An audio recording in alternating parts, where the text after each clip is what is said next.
এই দেশ বর্তমান সরকার আসার পর নাস্তিক আর মুরতাদেরা আনন্দে তারা দশখানা হয়ে গেছে।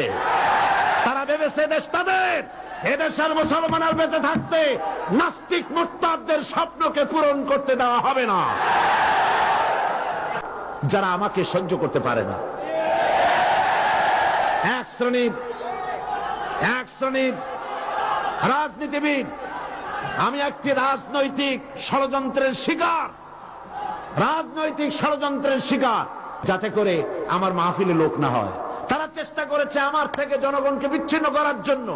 আল্লাহর কসম, আমার থেকে জনগণকে বিচ্ছিন্ন করা যাবে না। তার কারণ হচ্ছে আমি আমার নিজের স্বার্থের কথা বলি নাই।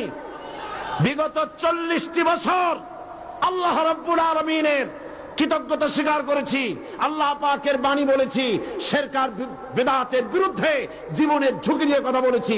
আমার এই কথা বলে যদি অপরাধ হয়, এই অপরাধ চিরকাল মৃত্যু পর্যন্ত এই অপরাধ আমি করতেই থাকবো। এই লক্ষ লক্ষ জনতার ভিড় জমে আল্লাহর কারণে। এখানে আমি কানে ধরে বলছি, এতে সাইদির কোনো কৃতিত্ব নাই। এর সবটা কৃতিত্ব আল্লাহ রাব্বুল আলামিনের কোরআন শরীফে। আল্লাহ এদেরকে হেদায়েত করুন, আল্লাহ হেদায়েত করুন। এই সব হাবিজাবি লেখা কিচ্ছু করতে পারবে না। আল্লাহ যদি কারো কল্লা ধরে টানেন আর দুনিয়ার মানুষ যদি ঠ্যাং ধরে টানে, কিছু হবে না, কিচ্ছু হবে না। মুতু বিগাইজিকুম, মুতু বিগাইজিকুম।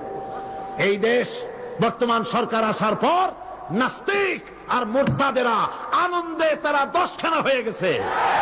তারা ভেবেছে দেশ তাদের, এদেশের মুসলমান আর বেঁচে থাকতে নাস্তিক মুরতাদদের স্বপ্নকে পূরণ করতে দেওয়া হবে না।